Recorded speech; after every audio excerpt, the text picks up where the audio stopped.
In today's video, we will be unpacking everything you need to know about digital marketing and sales funnels. Now, in the marketing realm, the word funnel can mean a lot of different things to a lot of different people. And you might even have seen terms as acquisition funnel, marketing funnel, sales funnel, email funnel, video funnel, back-end funnel, front-end funnels, etc. Now, before you get a panic attack and trying to remember what all of these things mean, I want to say, just relax and breathe. We're going to be unpacking it in this video.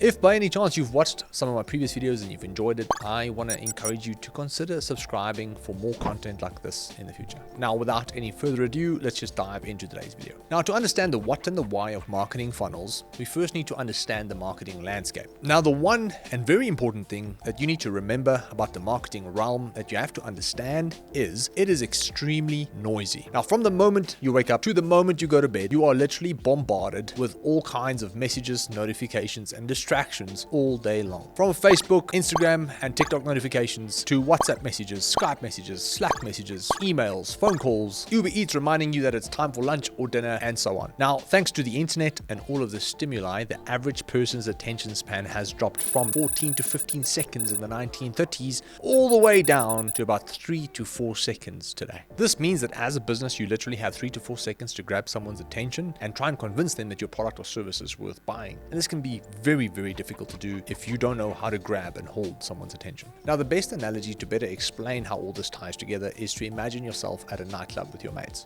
You're on the dance floor and there's a beautiful counterpart grabbing your attention on the other side. This counterpart has your ideal customer and you wanting to take this person on a date, which represents you, the business, trying to grab their attention and also wanting to sell them something on the back of that. You want to swoop in, vibe with them, connect with them, which is basically you representing your business, trying to grab their attention and make a sale on the back of that. But now remember, this is a nightclub, so it's extremely noisy. You've got speakers pumping, music blazing, and at the end of the day, as you move closer to this counterpart, as you slide in, trying to connect with them, trying to make eye contact, you realize there's no way that you're going to be able to sell yourself to them because it's just so noisy. They will not be able to hear anything that you have to say, which means you can't sell yourself, which means you cannot convert any attention that you get from them into a potential date, or in this case, a sale. And this is when you realize that if you wanted this person to go on a date with you, then your strategy will consist of two things. One, you're going to need a specific strategy to get their attention, and two, you're going to have to come up with a strategy in order to distract them and remove them from the noise and potentially have a meaningful conversation with them so that you can entice them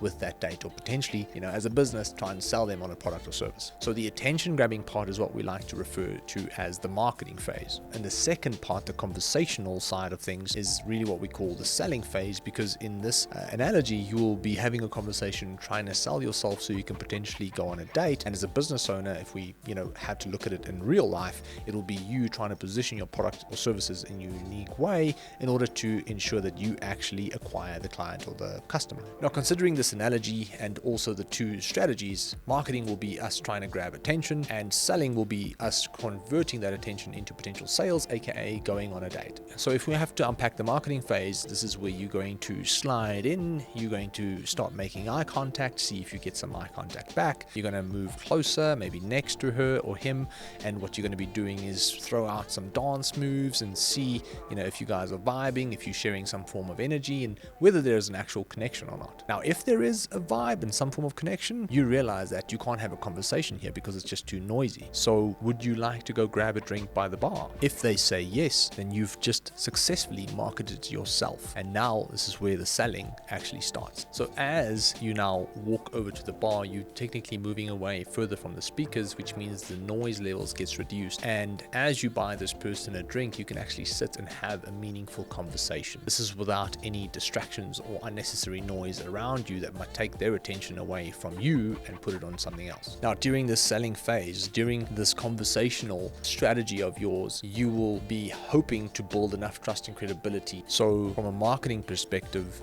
grabbing attention and so forth is usually what we refer to as your ads. This could be the Google ads, the Meta ads that you run, the TikTok ads, your organic posts or whatnot. But the moment someone comes to your website and your funnel, which we'll come to in a second, that is when the actual selling strategy is about to kick off. And this is how the nightclub analogy ties in with your actual marketing and selling strategies. There are two things needed in order to acquire new clients and customers. And that is that you need both a marketing and a selling strategy in place if you want to ensure you convert a high higher amount of people into customers and clients so that you can see a higher return on your marketing dollars. Now the question is, where do funnels come in and how are they different to a website? And the answer to this is very simple. In my opinion, a website is basically the same as the dance floor. And by that I mean it is noisy. There's a bunch of distractions on it that can take away from you trying to sell yourself and someone else actually paying attention and hearing what you have to say. A website is, very similar to that person standing right next to the speaker, purely because of the fact that you've got all these things that can distract them when you actually drive them to the site. You've got things like your unique selling points and your benefits and how this product's going to change their lives is really just an opportunity for them to get distracted and bounce off. And this is one of the biggest mistakes I see brand new marketers make in the industry, is that they take someone from one noisy environment to another, and that is that they run Facebook ads in a noisy environment like social media, which is something we have to do. That is the marketing strategy. Then once we've gotten that person's attention,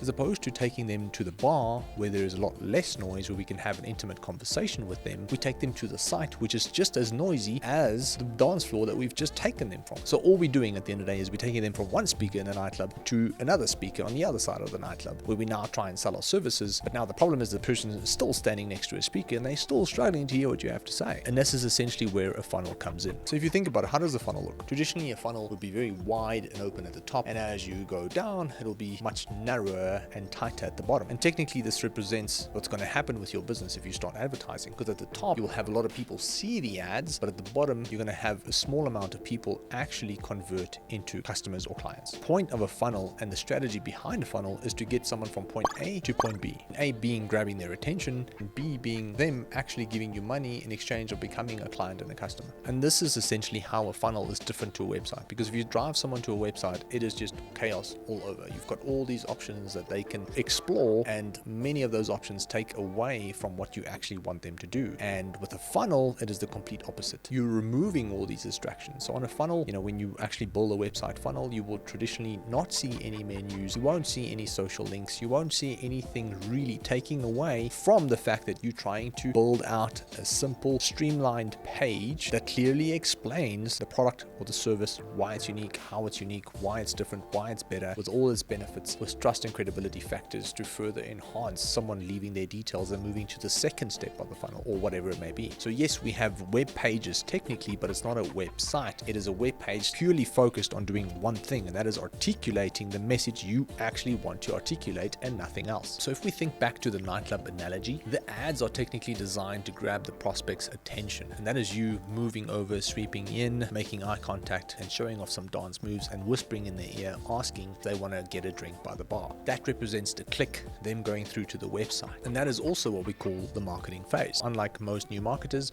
you don't want to take them to another noisy environment in the nightclub. You want to take them to the bar where there's a lot less noise, where you can actually have a potential conversation, a meaningful conversation, where you can actually kickstart the selling phase of the process. We want to take them as far away as possible from the speakers, remove all distractions so they can just pay attention to what needs to be paid attention to, and that is everything you need to say in order for them to better understand your product or service.